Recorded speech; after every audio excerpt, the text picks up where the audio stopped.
ஒரு வாட்டி சுந்தர்பனுங்கிற ஊர்ல வெப்பம் ரொம்பவே ஜாஸ்தி ஆயிட்டதால அங்க இருக்கிற விளைச்சல் எல்லாம் காஞ்சிடுச்சு. திடீர்னு வானொலிக்கு என்னாச்சோ தெரியல, நல்லா மழை பெய்ய வேண்டிய மழை காலத்திலயும் ஒரு சொட்டு மழை துளி கூட அந்த ஊர்ல பெய்யவே இல்ல. இதனால சுந்தர்பன் கிராமத்துல இருக்கிற ஜனங்க எல்லாருமே ரொம்ப கவலையா இருந்தாங்க. பாவம், அவங்க எல்லாருக்கும் தண்ணிக்காக ரொம்பவே கஷ்டப்பட வேண்டியதா இருந்தது.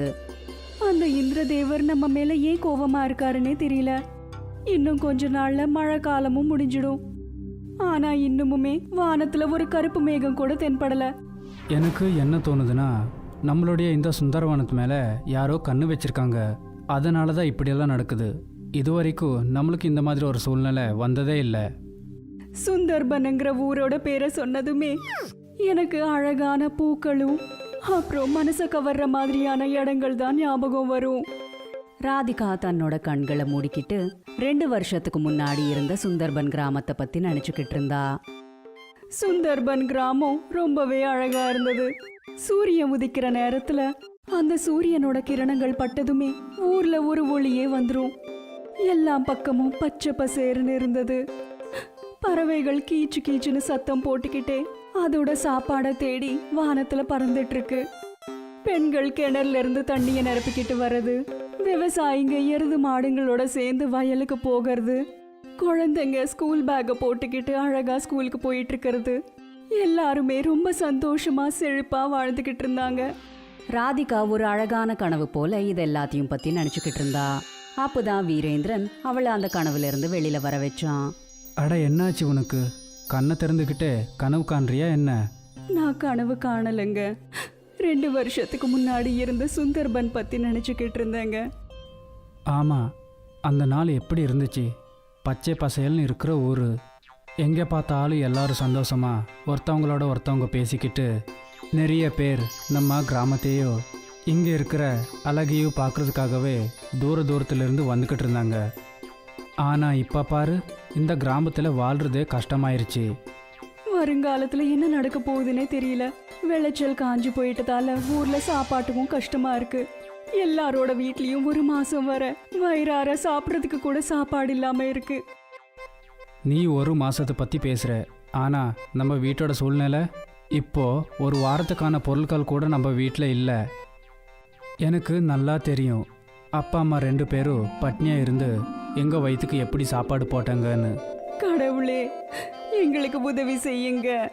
இல்லைனா பசியாலேயே இந்த சுந்தர்பனுங்கிற ஒரு அழகான ஊரு ஒரு சுடுகாடாவே மாறி போயிடும். எனக்கு தோணுது, இந்த பிரச்சனையை விட்டு நாம் வெளியே வர்றதுக்கு கிராமத்தில் ஒரு யாகத்தை நடத்தியாகணும். ஆமாங்க, நீங்க சரியா சொல்லிருக்கீங்க. உடனே வீரேந்திரனும் ராதிகாவும் ஊர்க்காரங்க கிட்ட இந்த யாகத்தை பத்தி சொன்னாங்க. வறண்டு போன விளைச்சலை பார்த்து ஊர்க்காரங்களும் இந்த யாகத்துக்கு ஒத்துக்கிட்டாங்க. அந்த ஊர்ல கடவுளோட கோயிலுக்கு முன்னாடி அவங்க ஒரு பெரிய யாகத்தை செஞ்சாங்க. யாகம் செஞ்சு முடிஞ்சதுமே அந்த ஊருக்குள்ள ஒரு துறவி வந்தாரு. யாராவது கொஞ்சம் தானம் போடுங்கம்மா.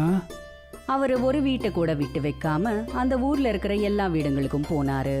இங்க பாருங்கம்மா, நான் பல நாட்களா பட்னியா இருக்க, சாப்பிட ஏதாவது இருந்தா கொடுங்க. ஐயா, நேத்து ராத்திரில இருந்து வீட்டுல அடுப்பே எரியல. நான் ஒரு நாள் விட்டு மறுநாள் சாப்பாடு செஞ்சிட்டு இருக்கேன்.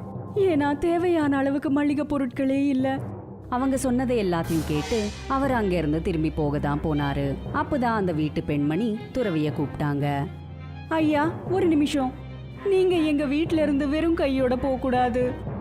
அப்புறம் அவங்க வீட்டுல மிஞ்சி இருந்த எல்லா மளிகை பொருட்களையும் அந்த துறவியோட பையில போட்டுட்டா. அந்த கடவுள் உன்னை காப்பாத்துவாரு.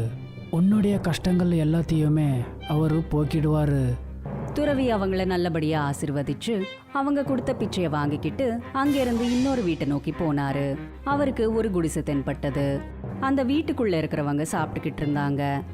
அம்மா, ஏதாவது தானம் பண்ணுங்க அம்மா. அந்த துறவியோட குரலை கேட்டதும் வீட்டு தலைவர் வெளியில வந்தாரு. அவரு தான் சாப்பிட்டுட்டு இருக்கிற சாப்பாடை தானம் பண்ணிட்டாரு.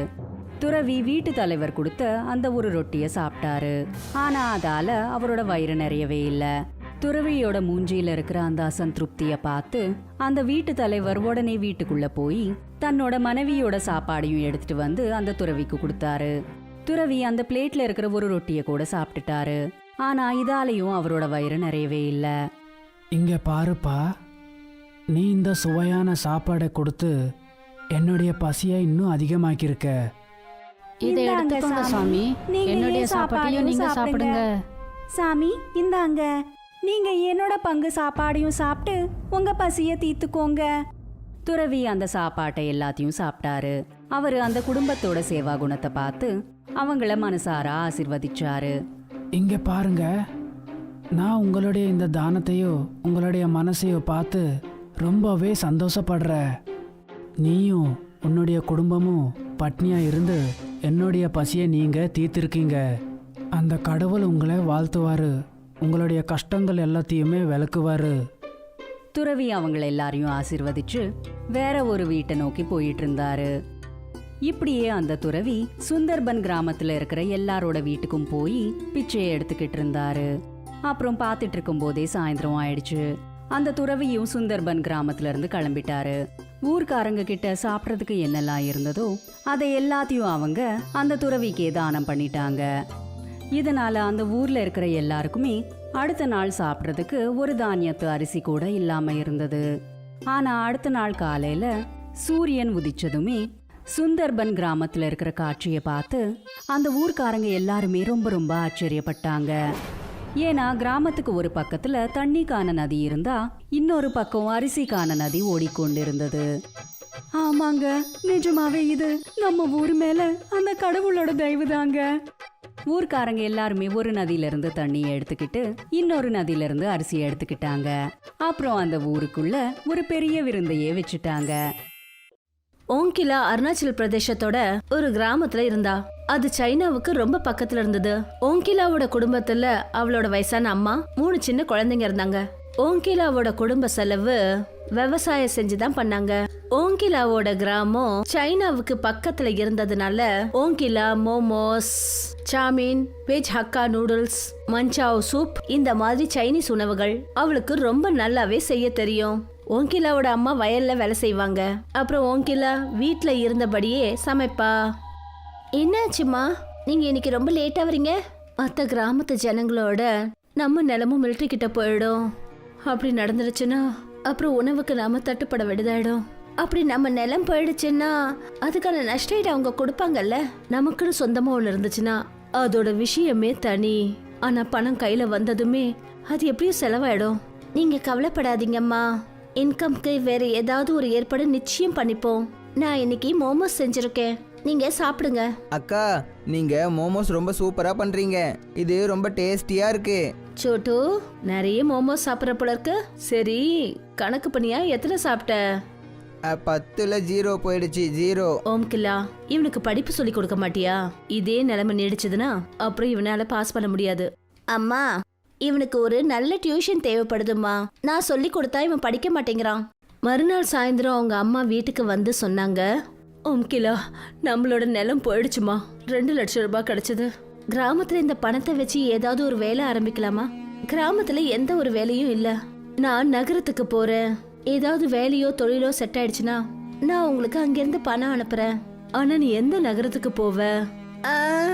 நான் டெல்லிக்கு போறேன். நீ விசாகப்பட்டினம் போ. அங்க நம்ம கிராமத்தை சேர்ந்த நாரியன் வேலை பாக்குறான். வெளியூர்ல நமக்கு தெரிஞ்சவங்க மூலமா நமக்கு நிச்சயம் ஏதாவது ஒரு உதவி கிடைக்கும். ஓம்கிலா ஆந்திர பிரதேஷ்ல கடற்கரை கிட்ட அமைஞ்ச ஒரு நகரம் விசாகப்பட்டினத்துக்கு போயிட்டா. அப்புறம் தான் கிராமத்தை சேர்ந்த ஒரு பையன் நாரியனை போய் பார்த்தா. நான் இங்க வேலை தேடி வந்திருக்கேன், இங்க எனக்கு ஏதாவது ஒரு வேலை வாங்கி கொட. உனக்கு என்ன செய்ய தெரியும்? நான் சைனீஸ் ஃபுட் எல்லாம் நல்லா சமைப்பேன். நான் வேலை செஞ்சுக்கிட்டு இருக்கிற ரெஸ்டாரண்ட்ல மோமோஸ் செய்யறதுக்கு ஒருத்தர் தேவைப்படுறாங்க. நான் போய் என் முதலாளிகிட்ட பேசி பார்க்குறேன். நாரின் ரெஸ்டாரண்டோட ஓனர் கிட்ட பேசினான். அப்புறம் ஓங்கிலாவுக்கு மோமோஸ் செய்யற வேலை கிடைச்சிடுச்சு. அந்த ரெஸ்டாரண்ட் கடற்கரை கிட்ட இருந்தது. ஜனங்க அந்த பீச்சுக்கு வருவாங்க. மற்றபடி சாப்பாடு எல்லாம் அங்க நடக்கும். ஓம்கிலா கையால செய்யற டேஸ்டியான மோமோஸ் ஜனங்களுக்கு ரொம்பவே பிடிச்சு போச்சு. விஷ்ணுவோட ரெஸ்டாரண்ட் வருமானம் நல்லா அதிகமா வந்தது. ஆனா வியாபாரம் அதிகமா வர்றதுனால விஷ்ணு அங்க வேலை செய்யற ஒர்க்கர்ஸோட சேலரியை அதிகமாக்கல. அவர் ஓம்கிலாவுக்கு வெறும் 10,000 ரூபாய் தான் கொடுப்பாரு. ஓம்கிலாவுக்கு அதுல சேமிக்கிறது அப்புறம் வீட்டுக்கு பணம் அனுப்புறதுக்கு ரொம்ப கஷ்டமா இருந்தது. நான் இங்க வந்து 6 மாசம் ஆக போகுது. நான் ரொம்ப சிரமப்பட்டு வீட்டுக்கு 8 இல்ல 10,000 ரூபாய் தான் அனுப்ப முடியுது. பாவம் அம்மா செலவுக்கு ரொம்ப தடுமாறிட்டு இருக்காங்க. மறுநாள் ஓம்கிலா ரெஸ்டாரண்ட் ஓனர் கிட்ட போய் பேசினா. அங்கிள், என்னோட சேலரியை 15,000 ரூபாவா கொடுங்களேன். என்னால வீட்டுக்கு பணம் அனுப்ப முடியல. அதுக்கு நான் என்ன பண்ணுறது? நான் உன்னோட குடும்பத்தை காப்பாற்றுறதுக்காக தான் ரெஸ்டாரண்ட் வச்சுருக்கேனா? உனக்கு வேலை கொடுத்துருக்கான்ல, அதுவே நான் உன் மேலே காட்டுற பெரிய கருணை தான். சேலரிலாம் அதிகமாகாது, போய் வேலையை பாரு. அப்போ ஓம்கிலா கிட்ட வேற எந்த ஒரு வழியும் கிடையாது. அதனால அவ ரெஸ்டாரண்ட்ல வேலை பார்க்கறதுல கவனமா இருந்தா. அந்த ரெஸ்டாரண்ட் கிட்ட அடிக்கடி ஒரு நாய் வரும். ஓம்கிலா அதுக்கு மோத்தின்னு பேரு வச்சா. மோத்தி அங்க வரும்போதெல்லாம் ஓம்கிலா அதுக்கு சாப்பிட 2 மோமோஸ் கொடுப்பா. ஒரு நாள் ரெஸ்டாரண்டோட ஓனரு ஓம்கிலா நாய்க்கு மோமோஸ் கொடுக்கறத பார்த்துட்டாரு. மோமோஸ் பண்ணுறதுக்கான பொருளை எல்லாம் உன்னோட அப்பாவோட காசை வச்சும் வாங்கலல்ல, நீ நாய்ங்களுக்கு போய் மோமோஸை கொடுத்துட்ருக்க. இந்த 2 மோமோஸை நாய் சாப்பிட்றதுனால உங்களுக்கு அப்படி என்ன குறைஞ்சு போயிடுச்சு? ஒரு சின்ன விஷயத்துக்கு ஏன் எங்க அப்பா அம்மாவெல்லாம் இழுக்கிறீங்க நீங்க? இந்த மோமோஸுக்கான பணத்தை உன் சேலரியிலேருந்து கட் பண்ணிடுவேன். அந்த மாசம் விஷ்ணு வெறும் 8,000 ரூபாய் தான் ஓம்கிலாவுக்கு கொடுத்தாரு. அந்த ரெஸ்டாரண்ட் முதலாளியோட கொடூரமான செயலால ஓம்கிலா ஒரு முடிவெடுத்தா. ஓம்கிலா நாரியன் கிட்ட சொன்னா, நான் இங்கே என்னோட வேலையை விடுறேன். நான் இப்ப எனக்குன்னு சொந்தமா ஒரு பிசினஸ் ஆரம்பிக்க போறேன். ஆனால் அதுக்காக நீ நிறைய பொருட்களை வாங்க வேண்டியதெல்லாம் இருக்குமே. அப்புறம் உனக்கு ஒரு கவுண்டரும் தேவைப்படும். அதில் வச்சு தான் நீ மோமோஸை விற்க முடியும். அதுக்கு இன்வெஸ்ட் பண்ணுறதுக்கு உங்ககிட்ட பணம் இருக்குதா? நான் கொஞ்சம் பணம் வச்சிருக்கேன், கொஞ்சம் நீ கொடு. ஓம்கிலா கடல் கரை கிட்ட ஒரு கவுண்டர்ல மோமோஸ் விற்கிறதுக்கு ஆரம்பிச்சா. இப்போ விஷ்ணுவோட ரெஸ்டாரண்ட்டுக்கு அதிகமா மோமோஸ் சாப்பிட யாரும் வரதில்ல. பீச்சுக்கு சுத்த வரவங்க அதிகப்படியான நாட்கள் ஓம்கிலா கிட்ட மோமோஸ் சாப்பிடுவாங்க. ஓம்கிலா இப்போ மாசம் கிட்டத்தட்ட 20,000 ரூபாய் சம்பாதிக்க ஆரம்பிச்சா. விஷ்ணுக்கு ஓம்கிலாவோட கவுண்டர்ல கூட்டம் அதிகமா இருக்கிறத பார்த்து கவலையாயிடுச்சு. இவ்வளோ நாள் என்னோட ரெஸ்டாரண்ட்டில் மட்டும்தான் சைனீஸ் ஃபுட்டெல்லாம் வித்துட்டு இருந்துச்சு. ஆனால் இந்த பொண்ணு வந்து என்னோட அதிகாரத்தையே முடிச்சு வச்சுட்டாலே. இவ என்னைக்கு வேணா என்ன மாதிரியே ரெஸ்டாரண்ட்டும் ஓப்பன் பண்ணிடலாம். ஒரு சின்ன செடி பெரிய மரமாகறதுக்குள்ள அதை வெட்டி அழிக்கிறது தான் நல்லது. விஷ்ணு ஒரு நாள் ஓம்கிலா கிட்ட போய் என்ன சொன்னாருன்னா, ஓம்கிலா, என்னோட புது ஒர்க்கர்ஸ் மோமோஸை நல்லாவே செய்ய மாட்டேங்கிறாங்க. நான் என்ன சொல்கிறேன்னா, நீ மறுபடியும் என் ரெஸ்டாரண்ட்டுக்கு வேலைக்கு வந்துடு. நான் உன்னோட சேலரியை 2,000 ரூபாய் அதிகமாக்கி தரேன். வேண்டாம் அங்கிள், இப்போ நான் 20,000 ரூபாய் சம்பாதிக்கிறேன். உங்க ரெஸ்டாரண்ட்ல வேலை செய்ய வேண்டிய அவசியம் எனக்கு இப்ப இல்ல. அப்படின்னா நீ உன்னோட கவுண்டரை என்னோட ரெஸ்டாரண்ட்ல இருந்து தூரமா கொண்டு போ. எதுக்காக பண்ணணும்? ஏன் இந்த பீச்சோட நிலம் உங்க அப்பாவுக்கு சொந்தமா? ஓம்கிலாவோட வாயில இருந்து குத்துற மாதிரி வார்த்தையை கேட்டதும் விஷ்ணுவுக்கு ரத்தம் கொதிக்க ஆரம்பிச்சது. நீங்க மோமோஸை தவிர இன்னும் வேற என்னென்னமோ சேல்ஸ் பண்றீங்க, அதுல ஃபோக்கஸ் பண்ணுங்க. அப்படி உங்களால அட்ஜஸ்ட் பண்ண முடியலன்னா நீங்க உங்க ரெஸ்டாரண்ட்டை வேற எங்கேயாவது ஷிஃப்ட் பண்ணிக்கோங்க. இவ்வளோ நாளா இந்த பொண்ணு என்கிட்ட தான் சேலரியை வாங்கிக்கிட்டு இருந்தா. ஆனா இப்ப இவ எனக்கே வாய்ப்பு தராளா? இவளோட அகங்காரத்தை ஒட்டு மொத்தமா அழிச்சு வைக்கலன்னா என்னோட பேரு விஷ்ணு சந்திர தேசாய் கிடையாது. அன்னைக்கு ராத்திரி ஓம்கிலா தன்னோட ரூமுக்கு போன போது 2 ஆட்கள் அவளை பிடிச்சிட்டாங்க. நீ மட்டும் உன்னோட கவுண்டரை விஷ்ணு அண்ணனோட கடையிலேருந்து தூரமாக கொண்டு போய் விற்கலன்னா அது உனக்கும் உன்னோட குடும்பத்துக்கும் கொஞ்சம் கூட நல்லது கிடையாது. எங்களோட ஆளுங்க அருணாச்சல் பிரதேஷ்லேயும் இருக்காங்க. அவங்க உன்னோட குடும்பத்தையும் கண்காணிச்சுட்டு தான் இருக்காங்க. அந்த 2 பேரும் ஓம்கிலாவை மிரட்டிட்டு போயிட்டாங்க.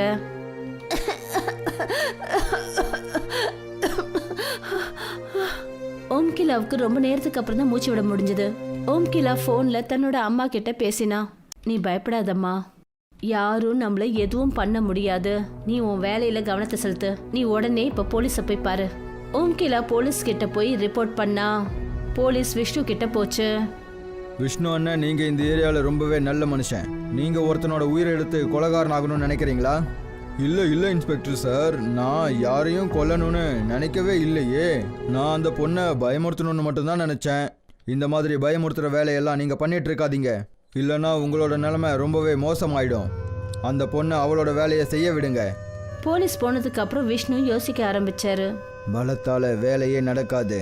நான் நல்லா மாட்டிக்குவேன். நம்ம புத்தியை வச்சு தான் ஏதாவது பண்ணணும்.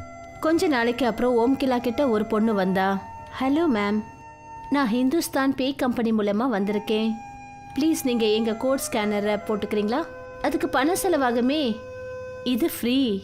நீங்க என்கிட்ட உங்க மொபைலை கொடுங்க. இப்பவே நான் உங்க அக்கௌண்ட்டை இதுல லிங்க் பண்ணிடுறேன். கஸ்டமர்ஸ் எல்லாம் ஆன்லைன்ல பேமெண்ட் பண்ண முடியுமான்னு கேட்க ஆரம்பிச்சாங்க. அதனால ஓம்கிலா யோசிச்சா, சரி நாமளும் இந்த ஸ்கேனரை போடலான்னு முடிவு பண்ணா. ஓம்கிலா தன்னோட மொபைலை அந்த பொண்ணு கிட்ட கொடுத்தா. அந்த பொண்ணு ஒரு ஹேக்கர்.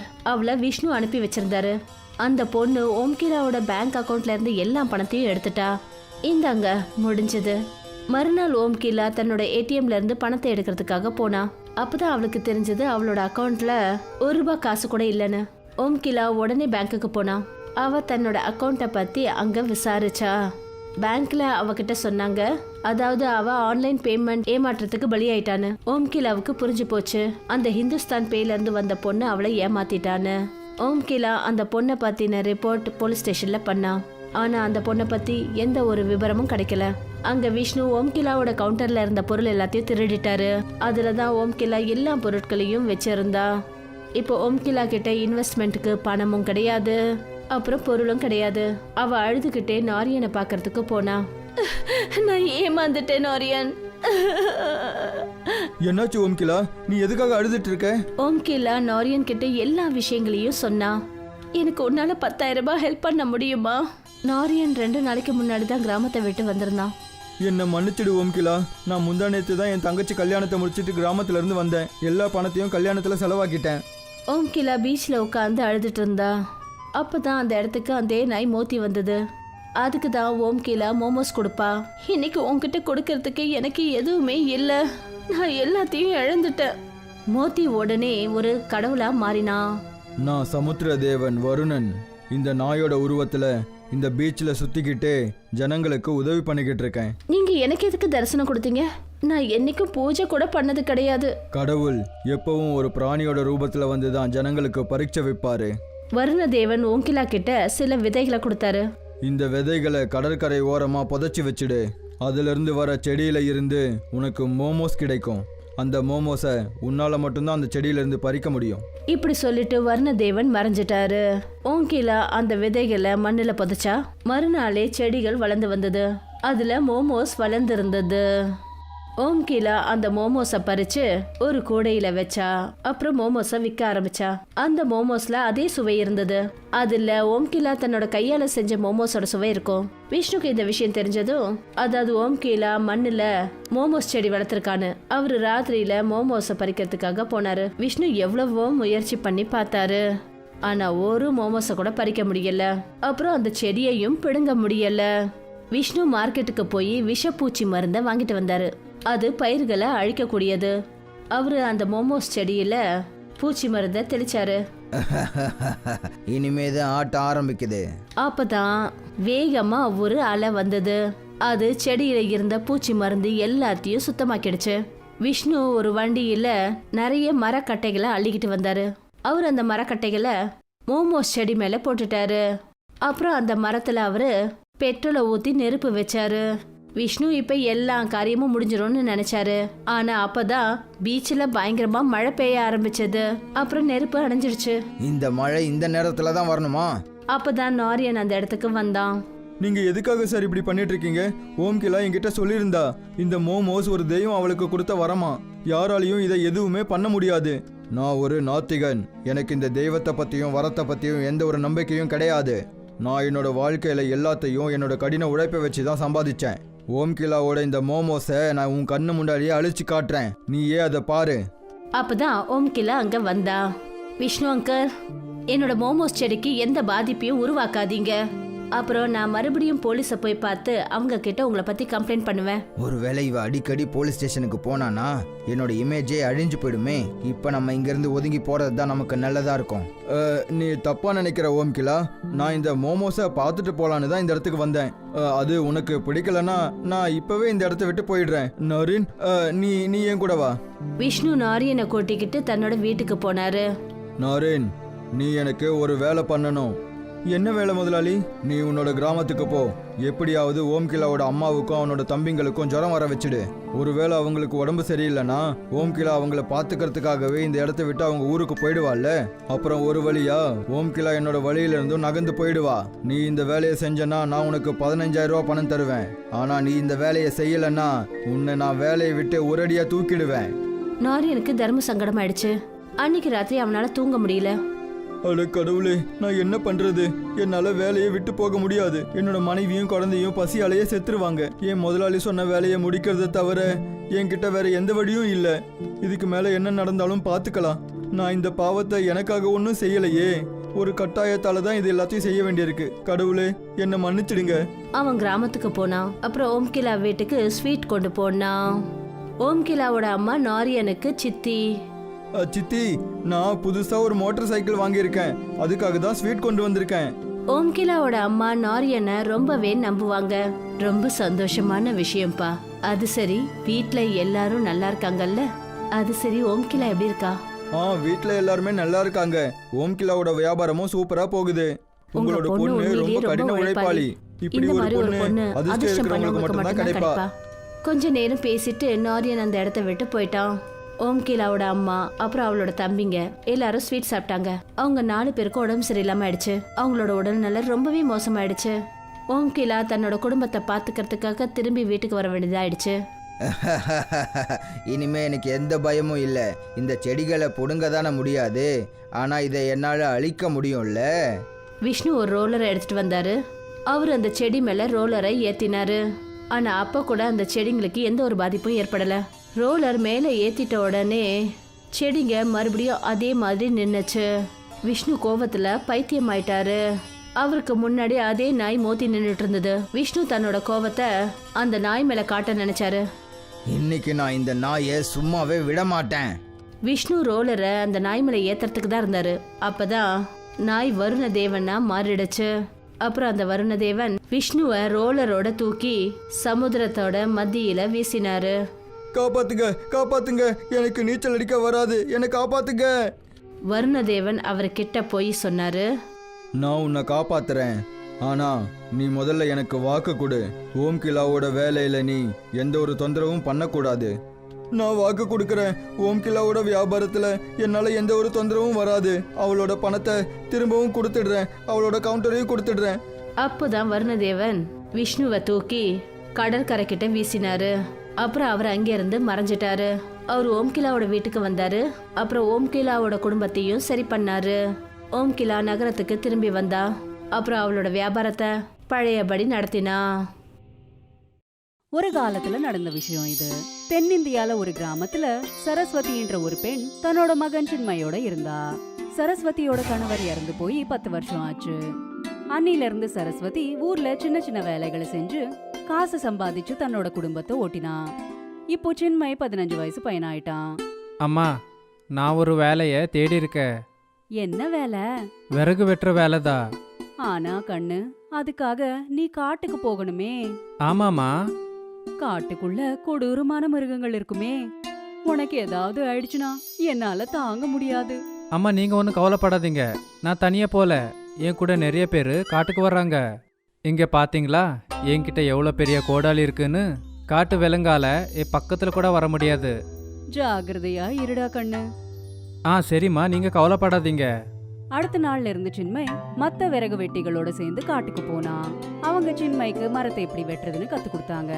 அவனும் சீக்கிரமாவே வேலையை கத்துக்கிட்டு இருந்தான். இப்படியே பல நாள் கடந்தது. மழை காலத்துல ஒரு நாள் சின்மை காட்டுக்கு தனியா வந்தான். அவன் விறகுகளை வெட்ட பார்த்தப்போ எல்லாமே ஈரமா இருந்தது. இதெல்லாம் பச்சையா இருக்கு. கொஞ்சம் முன்னாடி போய் பார்க்குற. சின்மை அடர்ந்த காட்டுக்குள்ள போனான். அங்க அவனுக்கு திடீர்னு யார்தோ அழற சத்தம் கேட்டது. அவன் அந்த குரலை பின்தொடர்ந்துகிட்டே போய் ஒரு புதர்கிட்ட போனான். அங்க போய் பார்த்தா ஒரு பொண்ணு மரத்துல மாட்டிக்கிட்டு அழுதுகிட்டு இருந்தா.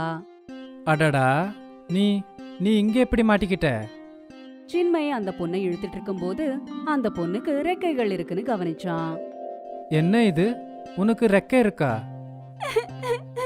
ஆமா, நான் ஒரு தேவதை. முதல் தடவையா பூலோகத்தை பார்க்க வந்தேன். ராத்திரி இருட்டுல ஒரு புலி என்ன துரத்த ஆரம்பிச்சது. நான் பயந்து போய் ஓடிட்டு இருந்தேன். அப்புறம் இங்க வந்துட்டேன். நான் அந்த புலிகிட்ட இருந்து என்னவோ தப்பிச்சுட்டேன். ஆனா இங்க மாட்டிக்கிட்டு தொங்கிட்டு இருக்கேன். என்னோட ரெக்கைக்கும் அடிபட்டிருக்கு பாரு. சின்மை தன்னோட கோடாரியால கொடிகளை வெட்டிட்டு அந்த தேவதைய கொடியில இருந்து விடுவிச்சுட்டான். நன்றி, நீ என்ன விடுவிச்சுட்ட. உனக்கு ரொம்ப ரொம்ப ரொம்ப நன்றி. நீ இப்போ என் கூட வீட்டுக்கு வா. உனக்கு அடிபட்டிருக்கு. இந்த நிலைமையில உன்னால பறக்க முடியாது. நீ தனியா காட்டுல இருந்தா ஏதாவது காட்டு விலங்கு உன்னை கொன்னு தின்னுடும். அதனால நீ ஏன் கூட வா. நீ உண்மைய தான் சொல்லிட்டு இருக்க. ஆனா உன்னுடைய இந்த ரெக்க மனுஷங்க இதை பார்த்தாங்கன்னா யாருமே பார்க்க மாட்டாங்க. தேவதை ஒரு மந்திரத்தை சொன்னதுமே அவ ஒரு சாதாரணமான பொண்ணா மாறிட்டா. வா போலாம். சின்மய் தேவதைய வீட்டுக்கு கூட்டிட்டு போனா. அப்புறம் வீட்டுக்கு போனதுமே எல்லாத்தையும் அவங்க அம்மா கிட்ட சொன்னா. அம்மா, தேவதை குணமாகற வரைக்கும் நாம அவங்கள நல்லா பார்த்துக்கணும். ஆமாண்டா, நீ வைத்தியர்கிட்ட போய் மருந்து எடுத்துட்டு வா.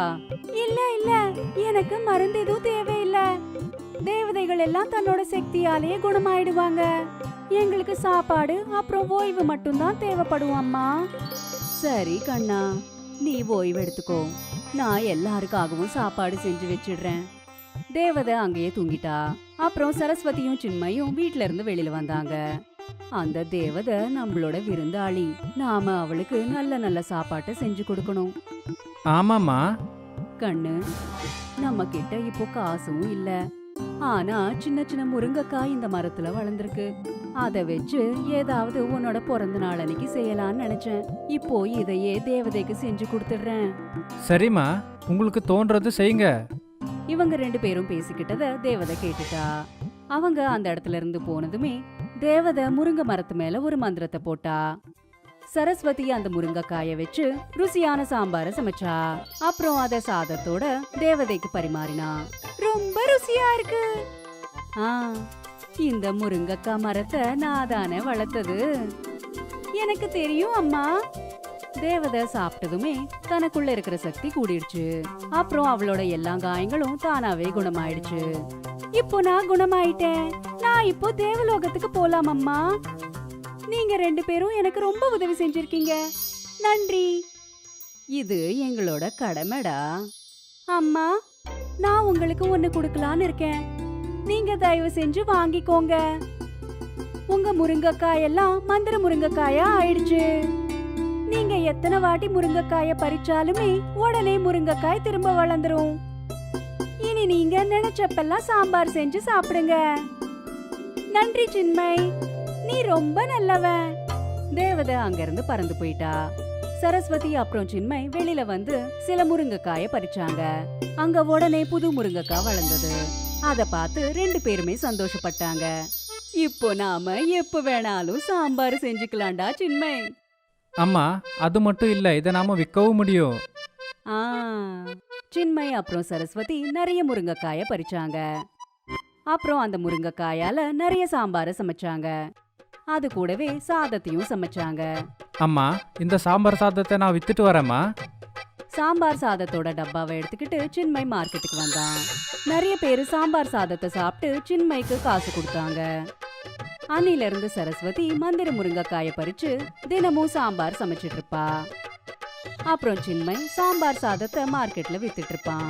மந்திர முருங்கைக்காயால செஞ்ச சாம்பார் சாதம் சின்மய் அப்புறம் சரஸ்வதிக்கு ஒரு நல்ல வியாபாரமா மாறிடுச்சு. இனி அன்னில இருந்து சரஸ்வதி யார் வீட்டுக்குமே வேலை செய்யறதுக்கு போனதில்ல. அப்புறம் சின்மய் கூட விறகு வெட்டுறதுக்கு காட்டுக்கு போனதில்ல.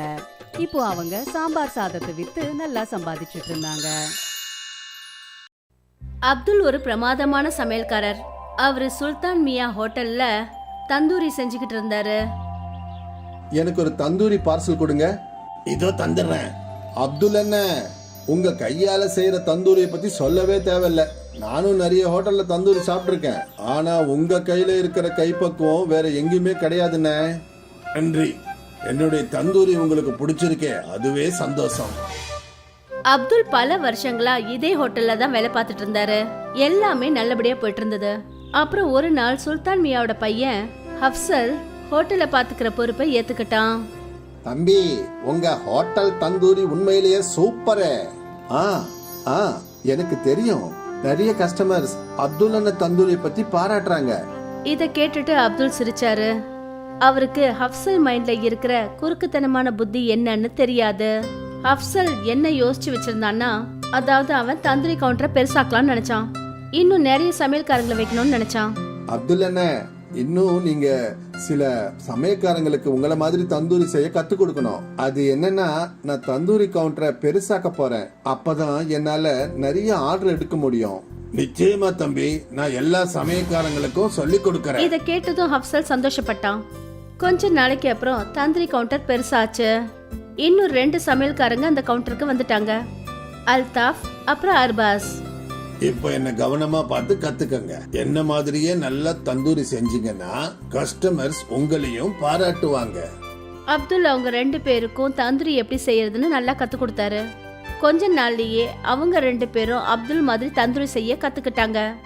எனக்கு நம்பிக்கை இருக்கு, பகல்ல இந்த ஹோட்டல் 2 மடங்கும் ராத்திரியில 4 மடங்கு வியாபாரம் நடக்கும். உங்க வாக்கு நிறைவேறட்டும் அப்துல் அண்ணே. அப்துல் அவங்க 2 பேருக்கும் நல்ல மனசோட தந்தூரி செய்யறது எப்படின்னு கத்து கொடுத்தாரு. ஆனா அப்சல் ரொம்பவே தந்திரமானவன். அவன் மைண்ட்ல பணம் சம்பாதிக்கிறது மட்டும்தான் குறிக்கோளா இருந்தது. அதனால அவன் புது கோழி பண்ணக்காரர்கிட்ட ஒப்பந்தம் பண்ணிக்கிட்டான். இந்த கோழி பண்ணக்காரன் அப்சலுக்கு செத்துப்போன கோழிங்களை குறைஞ்ச விலைக்கு விற்க ஆரம்பிச்சான். அதனால அப்சலோட லாபம் அதிகமாச்சு. தந்திரி கவுண்டர் பெருசா இருந்ததுனால கஸ்டமர்ஸும் அதிகமாயிட்டாங்க.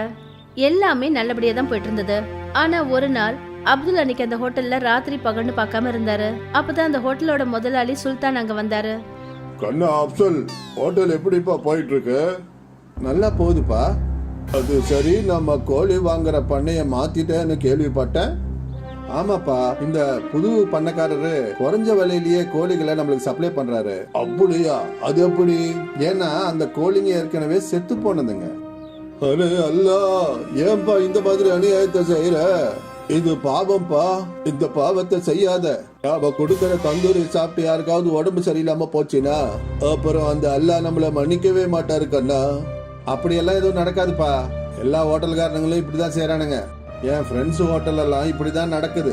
இது வரைக்கும் எந்த நோயும் வந்ததில்லை, இனிமேலும் வராது. உனக்கு அறிகுறி சொல்ல வேண்டியது என்னுடைய கடமை. அதுக்கப்புறம் உன்னோட விருப்பம். இனிமே இந்த ஹோட்டல் உன்னுடையது. நீ தான் இதுக்கு முதலாளி. நல்லதோ கெட்டதோ அது எல்லாம் உன் கையில தான் இருக்கு, சரியா? சுல்தான் சார் அங்க இருந்து கிளம்பி போனாரு. அவங்க பேசினது எல்லாத்தையும் அப்துல் கேட்டுட்டாரு. கொஞ்ச நேரம் பொறுத்து அவரும் அவங்க வீட்டுக்கு போயிட்டாரு. ராத்திரி முழுக்க அப்துல் இதே விஷயத்தை பத்தி யோசிச்சுட்டு இருந்தாரு. ஜனங்க உயிரோட விளையாடுற இடத்துல நான் இனிமே வேலை செய்ய மாட்டேன். இது ரொம்பவே பாவம். ஆனா முதலாளி பையன் நான் சொல்றத கேட்க மாட்டாரு. பேசாம இந்த வேலையை விட்டுடலான்னு எனக்கு தோணுது. இப்ப அப்துல் என்ன யோசிச்சாருன்னா, சுல்தான் ஹோட்டல்ல சமைக்கிற வேலையை விட்டுடலான்னு யோசிச்சாரு. மறுநாள் காலையில அவரு ஹோட்டலுக்கு போனாரு. நேத்துக்கு நீங்க பேசுனதை நான் கேட்டுட்டேன். இனிமே இங்க வேலை செய்யறதுக்கு என் மனசாட்சி உறுத்துது. நான் இந்த ஹோட்டலை விட்டு போறதா முடிவு பண்ணிட்டேன். நல்லது. நீ என்ன நினைச்ச? நீ போயிட்டேன்னா இந்த ஹோட்டலை மூடிடுவேன்னு நினைச்சியா? அதான் இல்ல. ஆனா இதுக்கு மேல உனக்கு எந்த ஹோட்டல்லையும் வேலை கிடைக்காது. அது உறுதி அப்துல்லண்ணே. அத நான் ஏத்துக்கிறேன். வேலை இல்லாம நான் இருந்துருவேன். இந்த மாதிரி ஏமாத்தி சம்பாதிக்க நான் விரும்புறேன். அப்துல் இப்படி சொல்லிட்டு அங்கிருந்து போயிட்டாரு. அவரு நிறைய ஹோட்டல்ல வேலை தேடி அலைஞ்சாரு. ஆனா அவருக்கு வேலை எங்கேயும் கிடைக்கல. ரொம்ப நொந்து போய் ஒரு நாள் அவரு தன்னோட நண்பன் முஸ்தபா சைக்கிள் கடையில உட்கார்ந்துருந்தாரு. என்னப்பா ஆச்சு? இன்னைக்கு வேலை கிடைக்கலையா? இல்ல நண்பா, என்ன பண்றதுன்னு எனக்கு தெரியல. தந்தூரி பண்ற வேலையை தவிர வேற எந்த வேலையும் எனக்கு தெரியாது. வேற வேலை செய்ய சொல்லி உன்னை யார் சொன்னது? நான் என்ன சொல்ல வரேன்னா, நீயே சொந்தமா ஒரு தந்தூரி கவுண்டரை ஓபன் பண்ணா என்ன? அவ்வளவு பணம் என்கிட்ட இல்ல. தந்தூரி ரொம்ப விலை அதிகம். அது மட்டும் இல்லாம ஹோட்டல் வேணும் இல்ல, அதுக்கு வாடகை, இதுக்கெல்லாம் நான் எங்க போறது?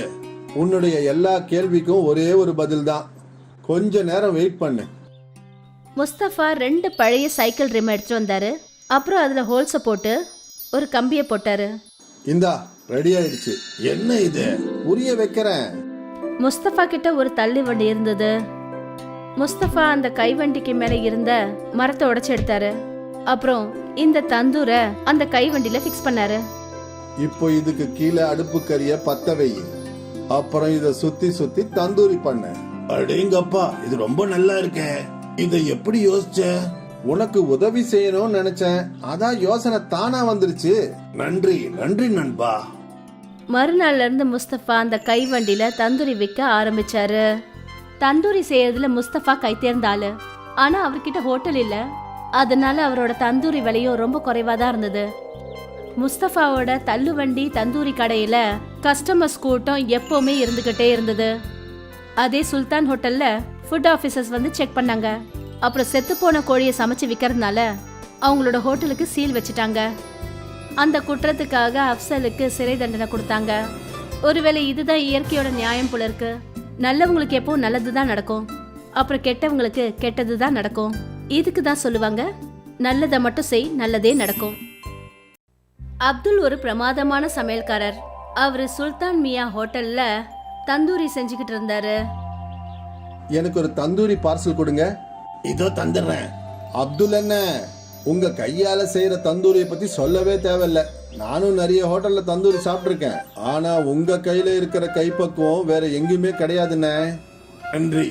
என்னுடைய தந்தூரி உங்களுக்கு பிடிச்சிருக்கே, அதுவே சந்தோஷம். அப்துல் பல வருஷங்களா இதே ஹோட்டல்ல தான் வேலை பார்த்துட்டு இருந்தாரு. எல்லாமே நல்லபடியா போயிட்டு இருந்தது.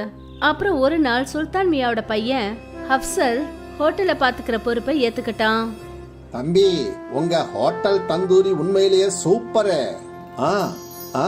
எனக்கு தெரியும். நிறைய கஸ்டமர்ஸ் அப்துல் அண்ணன் தந்தூரி பத்தி பாராட்டுறாங்க. இத கேட்டுட்டு அப்துல் சிரிச்சாரு. அவருக்கு ஹப்சல் மைண்ட்ல இருக்கிற குறுக்குத்தனமான புத்தி என்னன்னு தெரியாது. ஹப்சல் என்ன யோசிச்சு வச்சிருந்தான்னா, அதாவது அவன் தந்தூரி கவுண்டரை பெருசாக்கலாம்னு நினைச்சான். இன்னும் நிறைய சமையல்காரங்களை வைக்கணும்னு நினைச்சான். அப்துல் அண்ணன், இன்னும் நீங்க சில சமயக்காரங்களுக்கு உங்களை மாதிரி தந்தூரி செய்ய கத்து கொடுக்கணும். அது என்னன்னா, நான் தந்தூரி கவுண்டரை பெருசாக்க போறேன். அப்பதான் என்னால நிறைய ஆர்டர் எடுக்க முடியும். நிச்சயமா தம்பி, நான் எல்லா சமயக்காரங்களுக்கும் சொல்லி கொடுக்கறேன். இத கேட்டதும் ஹப்சல் சந்தோஷப்பட்டான். கொஞ்ச நாளைக்கு அப்புறம் தந்தூரி கவுண்டர் பெருசாச்சு. இன்னும் 2 சமையல்காரங்க அந்த கவுண்டருக்கு வந்துட்டாங்க, அல்தாஃப் அப்புறம் அர்பாஸ். இப்ப என்ன கவனமா பார்த்து கத்துக்கங்க. என்ன மாதிரியே நல்லா தந்தூரி செஞ்சீங்கன்னா கஸ்டமர்ஸ் உங்களையும் பாராட்டுவாங்க. அப்துல் அவங்க 2 பேருக்கும் தந்தூரி எப்படி செய்யறதுன்னு நல்லா கத்து கொடுத்தாரு. கொஞ்ச நாள்லயே அவங்க 2 பேரும் அப்துல் மாதிரி தந்தூரி செய்ய கத்துக்கிட்டாங்க. எனக்கு நம்பிக்கை இருக்கு, பகல்ல இந்த ஹோட்டல் 2 மடங்கும் ராத்திரியில 4 மடங்கு வியாபாரம் நடக்கும். உங்க வாக்கு நிறைவேறட்டும் அப்துல் அண்ணே. அப்துல் அவங்க 2 பேருக்கும் நல்ல மனசோட தந்தூரி செய்யறது எப்படின்னு கத்து கொடுத்தாரு. ஆனா அப்சல் ரொம்பவே தந்திரமானவன். அவன் மைண்ட்ல பணம் சம்பாதிக்கிறது மட்டும்தான் குறிக்கோளா இருந்தது. அதனால அவன் புது கோழி பண்ணக்காரர்கிட்ட ஒப்பந்தம் பண்ணிக்கிட்டான். இந்த கோழி பண்ணக்காரன் அப்சலுக்கு செத்து போன கோழிங்களை குறைஞ்ச விலைக்கு விற்க ஆரம்பிச்சான். அதனால அப்சலோட லாபம் அதிகமாச்சு. தந்திரி கவுண்டர் பெருசா இருந்ததுனால கஸ்டமர்ஸும் அதிகமாயிட்டாங்க. எல்லாமே நல்லபடியா தான் போயிட்டு இருந்தது. ஆனா ஒரு நாள் அப்துல் அன்னைக்கு அந்த ஹோட்டல்ல ராத்திரி பகல்னு பார்க்காம இருந்தாரு. அப்பதான் அந்த ஹோட்டலோட முதலாளி சுல்தான் அங்க வந்தாரு. கண்ணா அப்சல், ஹோட்டல் எப்படிப்பா போயிட்டு இருக்கு? நல்லா போகுதுப்பா. அது சரி, நம்ம கோழி வாங்குற பண்ணைய மாத்திட்டேன்னு கேள்விப்பட்டேன். ஆமாப்பா, இந்த புது பண்ணக்காரரு குறைஞ்ச விலையிலேயே கோழிகளை நம்மளுக்கு சப்ளை பண்றாரு. அப்படியா? அது எப்படி? ஏன்னா அந்த கோழிங்க ஏற்கனவே செத்து போனதுங்க. அரே அல்லா, ஏன்பா இந்த மாதிரி அநியாயத்தை செய்யற? இது பாவம்பா. இந்த பாவத்தை செய்யாத. நாம கொடுக்கற தந்தூரி சாப்பிட்டு யாருக்காவது உடம்பு சரியில்லாம போச்சுன்னா அப்புறம் அந்த அல்லாஹ் நம்மள மன்னிக்கவே மாட்டாரு கண்ணா. அப்படியெல்லாம் எதுவும் நடக்காதுப்பா. எல்லா ஹோட்டல்காரங்களும் இப்படிதான் செய்யறானுங்க. என் ஃப்ரெண்ட்ஸ் ஹோட்டல் எல்லாம் இப்படிதான் நடக்குது. இது வரைக்கும் எந்த நோயும் வந்ததில்ல, இனிமேலும் வராது. உனக்கு அறிகுறி சொல்ல வேண்டியது என்னுடைய கடமை. அதுக்கப்புறம் உன்னோட விருப்பம். இனிமே இந்த ஹோட்டல் உன்னுடையது. நீ தான் இதுக்கு முதலாளி. நல்லதோ கெட்டதோ அது எல்லாம் உன் கையில தான் இருக்கு, சரியா? சுல்தான் சார் அங்கேருந்து கிளம்பி போனாரு. அவங்க பேசினது எல்லாத்தையும் அப்துல் கேட்டுட்டாரு. கொஞ்ச நேரம் பொறுத்து அவரும் அவங்க வீட்டுக்கு போயிட்டாரு. ராத்திரி முழுக்க அப்துல் இதே விஷயத்த பத்தி யோசிச்சுட்டு இருந்தாரு. ஜனங்க உயிரோட விளையாடுற இடத்துல நான் இனிமே வேலை செய்ய மாட்டேன். இது ரொம்பவே பாவம். ஆனா முதலாளி பையன் நான் சொல்றத கேட்க மாட்டாரு. பேசாம இந்த வேலையை விட்டுடலான்னு எனக்கு தோணுது. இப்ப அப்துல் என்ன யோசிச்சாருன்னா, சுல்தான் ஹோட்டல்ல சமைக்கிற வேலையை விட்டுடலான்னு யோசிச்சாரு. மறுநாள் காலையில அவரு ஹோட்டலுக்கு போனாரு. நேத்துக்கு நீங்க பேசுனதை நான் கேட்டுட்டேன். இனிமே இங்க வேலை செய்யறதுக்கு என் மனசாட்சி உறுத்துது. நான் இந்த ஹோட்டலை விட்டு போறதா முடிவு பண்ணிட்டேன். நல்லது. நீ என்ன நினைச்ச? நீ போயிட்டேன்னா இந்த ஹோட்டலை மூடிடுவேன்னு நினைச்சியா? அதான் இல்ல. ஆனா இதுக்கு மேல உனக்கு எந்த ஹோட்டல்லையும் வேலை கிடைக்காது. அது உறுதி அப்துல்லண்ணே. அத நான் ஏத்துக்கிறேன். வேலை இல்லாம நான் இருந்துருவேன். இந்த மாதிரி ஏமாத்தி சம்பாதிக்க நான் விரும்பல. அப்துல் இப்படி சொல்லிட்டு அங்கிருந்து போயிட்டாரு. அவரு நிறைய ஹோட்டல்ல வேலை தேடி அலைஞ்சாரு. ஆனா அவருக்கு வேலை எங்கேயும் கிடைக்கல. ரொம்ப நொந்து போய் ஒரு நாள் அவரு தன்னோட நண்பன் முஸ்தபா சைக்கிள் கடையில உட்கார்ந்திருந்தாரு. என்னப்பா ஆச்சு? இன்னைக்கு வேலை கிடைக்கலையா? இல்ல நண்பா, என்ன பண்றதுன்னு எனக்கு தெரியல. தந்தூரி பண்ற வேலையை தவிர வேற எந்த வேலையும் எனக்கு தெரியாது. வேற வேலை செய்ய சொல்லி உன்னை யார் சொன்னது? நான் என்ன சொல்ல வரேன்னா, நீயே சொந்தமா ஒரு தந்தூரி கவுண்டரை ஓபன் பண்ணா என்ன? அவ்வளவு பணம் என்கிட்ட இல்ல. தந்தூரி ரொம்ப விலை அதிகம். அது மட்டும் இல்லாம ஹோட்டல் வேணும் இல்ல, அதுக்கு வாடகை, இதுக்கெல்லாம் நான் எங்க போறது? உன்னுடைய எல்லா கேள்விக்கும் ஒரே ஒரு பதில் தான், கொஞ்ச நேரம் வெயிட் பண்ணு. முஸ்தபா 2 பழைய சைக்கிள் ரிம் எடுத்துட்டு வந்தாரு. அப்புறம் அதுல ஹோல்ஸ போட்டு ஒரு கம்பியை போட்டாரு. இந்தா ரெடி ஆயிடுச்சு. என்ன இது? உரிய வைக்கிறேன்.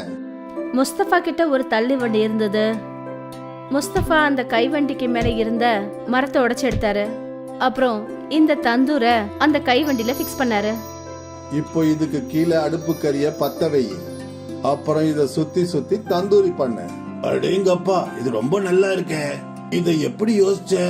உனக்கு உதவி செய்யணும்னு நினைச்சேன், அதான் யோசனை தானா வந்துருச்சு. நன்றி நன்றி நண்பா. மறுநாள்ல இருந்து முஸ்தபா அந்த கைவண்டியில தந்தூரி விற்க ஆரம்பிச்சாரு. தந்தூரி செய்யறதுல முஸ்தபா கை தேர்ந்த ஆளு. ஆனா அவர்கிட்ட ஹோட்டல் இல்ல.